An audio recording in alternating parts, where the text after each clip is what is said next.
E eu vou trazer alguma dessas coisas que eu acho que é importante e que vai permanecer ao longo da vida do Paulo e que vocês vão perceber nas outras aulas que vão vir daqui para frente. A primeira e importante é reconhecer que o Paulo Freire tem uma concepção de ser humano. Paulo Freire entende o ser humano a partir da sua visão cristã, a partir do personalismo cristão. Paulo Freire era um cristão, ele seguiu a religião da mãe, o pai do Paulo era espírita, e o Paulo nunca precisou negar ou tentar buscar explicações para o seu cristianismo. Ele era uma pessoa crente e se manteve crente até o final da sua vida. E o que Paulo traz desse cristianismo renovado? A ideia de ser humano. E ele vai dizer o seguinte: o ser humano é diferente dos demais seres vivos, a única capaz de aprender e ensinar. As pessoas, diferentemente dos animais, das plantas, enfim, da natureza de uma maneira geral, o ser humano aprende e ensina. Ao aprender e ensinar, o ser humano vai dialogando com outros seres humanos e vai construindo a sua vida. E ao construir a sua vida, vai construindo a vida em sociedade. Portanto, o ser humano é o único que é capaz de objetivar o mundo em que vive. O ser humano é o único que é capaz de tomar distância desse mundo para tomar consciência desse mundo e poder agir sobre ele de acordo com as suas necessidades.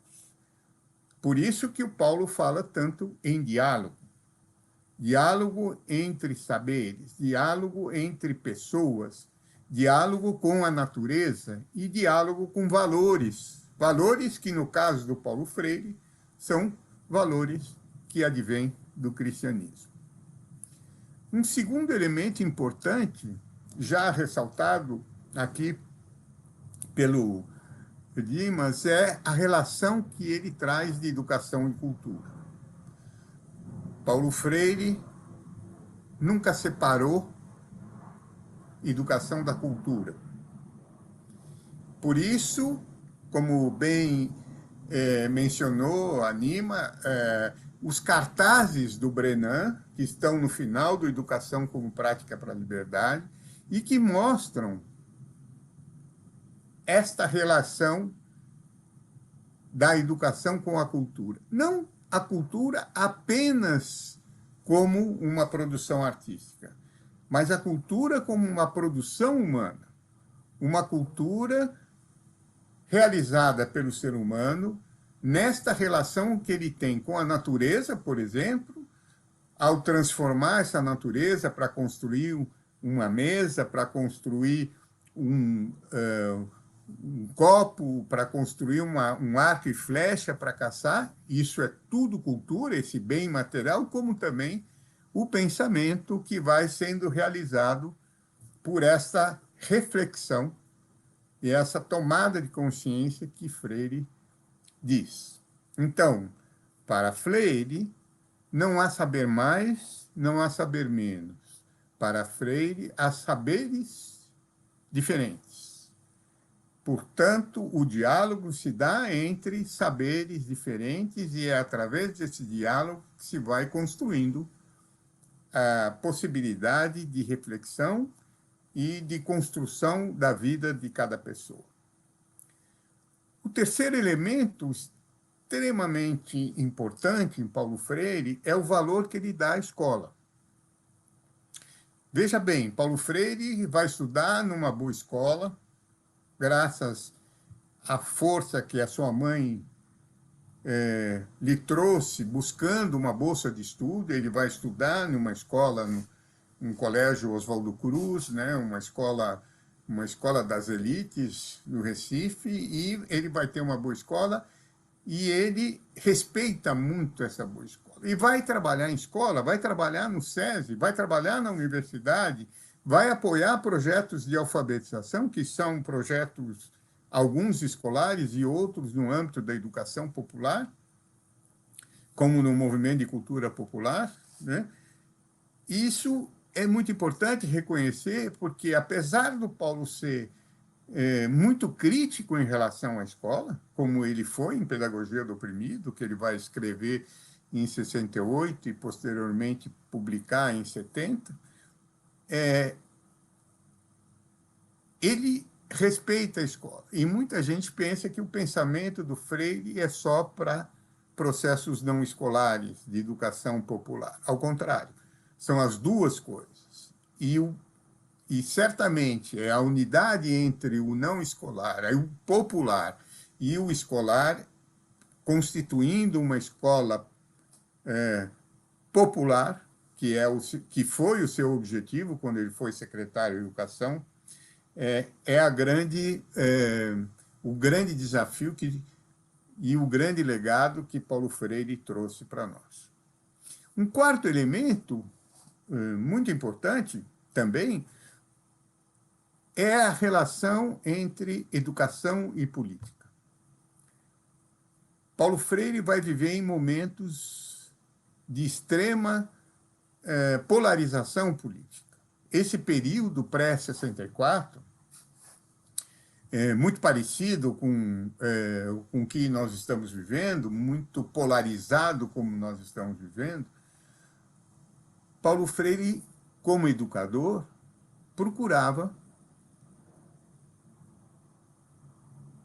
identificar qual era o papel de um educador numa conjuntura polarizada como aquela, numa conjuntura em que ele fazia uma leitura da necessidade dos educadores, das educadoras, se posicionarem politicamente e agirem politicamente frente à realidade em que as pessoas estavam vivendo.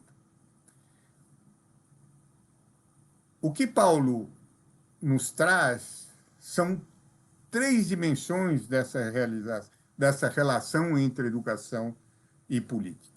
Quando eu falo educação e política, eu não estou falando em política partidária, não estou falando em partidos políticos, eu estou falando em poder. Paulo Freire diz claramente, o tempo todo, que não há educação neutra. Toda educação é política. E toda educação é política em três dimensões. Uma primeira, na sua intencionalidade. E eu acho que é muito importante que nós, que estamos aqui como educadores, como educadoras, que a gente possa pensar qual o objetivo do trabalho que a gente faz. O que nós queremos com o nosso trabalho? É uma formação para o mercado? É uma formação voltada exclusivamente para a formação de mão de obra? Ou nós estamos pensando numa formação para a cidadania, para a participação social? Isto, colocado para nós como objetivo, nos faz pensar de que maneira que nós, como professores, na nossa dinâmica de sala de aula, nos nossos conteúdos, como que nós podemos atingir os nossos objetivos de natureza política. A segunda dimensão que Paulo Freire nos traz é a dimensão da forma como essa educação é vista, como ela é tratada. E é muito importante que a gente reflita se, de fato, aquilo que a gente está propondo como objetivo político, ele se realiza na nossa prática. Nós não podemos separar a concepção da prática, né? O nosso objetivo político da nossa forma de ser. Nós não podemos pregar a democracia e ser um professor autoritário. Nós não podemos ser incoerentes na nossa prática em relação àquilo que a gente prega. Por isso que Paulo, ao pregar esse diálogo ele está sendo coerente com a ideia de que as pessoas têm diferentes saberes e que, portanto, o educador, ao educar, está se educando, assim como o educando, ao ser educado, está também educando ao seu professor, à sua professora. A terceira dimensão da política de Paulo Freire está nos valores. Nós estamos vivendo hoje uma disputa de valores muito forte. De que lado nós estamos? Isso, de fato, nos traz a responsabilidade para pensar sob o ponto de vista daqueles valores que nós estamos promovendo dentro da nossa sala de aula. Nós estamos promovendo um valor relativo ao respeito ao outro, ao respeito aos direitos humanos. Nós estamos disseminando valores que dizem respeito a uma educação para a solidariedade, para o respeito às desigualdades, às diferenças, ou nós estamos na onda das escolas sem partido, ou nós estamos na onda da competição, ou nós estamos na onda da meritocracia. Tudo isso diz respeito a essas três dimensões da política: o objetivo, o método e, consequentemente, os valores, como a gente vem trabalhando.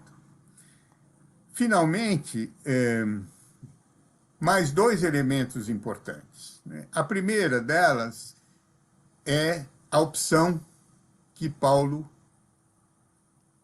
trouxe a partir da sua vida, da sua vivência na pobreza, depois na opção do trabalho com relação dentro do SESI, em relação aos operários, etc. Paulo Freire escreveu um livro chamado Pedagogia do Oprimido. Portanto, a opção dele é clara. Ele está colocado ao lado dos oprimidos. Ele não escreveu Pedagogia do Opressor. Ele falou Pedagogia do Oprimido. Então, ele tem esta opção clara de que qualquer transformação ela só vai se dar a partir da relação e da construção do empoderamento e da emancipação dos oprimidos. E o último elemento, bem desenvolvido aqui pela Nima, diz respeito ao papel da Elsa. Ao papel da Elsa como sua companheira ao longo da sua vida, né, como mãe dos seus filhos e como parceira, né, do pensamento pedagógico de Paulo Freire. Paulo Freire não seria o mesmo sem a presença da Elsa Freire ao longo da sua vida. São esses elementos, são esses ganchos que marcam o pensamento do Paulo Freire e que todos eles se realizaram neste primeiro momento fundante e que vai ser concretizado na prática de Angicos e que o levou a ser conhecido nacionalmente e, posteriormente, internacionalmente. Eu vou parar por aqui e agradeço bastante. Muito obrigado. Esse vídeo é um trecho de uma aula que aconteceu em 2021 do curso 100 anos de Paulo Freire, Esperançar em Tempos de Barbárie, organizado pela Universidade Emancipa com a Universidade Federal do ABC. Para assistir a aula completa, você pode clicar no link que está na descrição desse vídeo e para apoiar a Rede Emancipa, também clica nas nossas campanhas de doação que você pode encontrar na descrição do vídeo. Um abraço!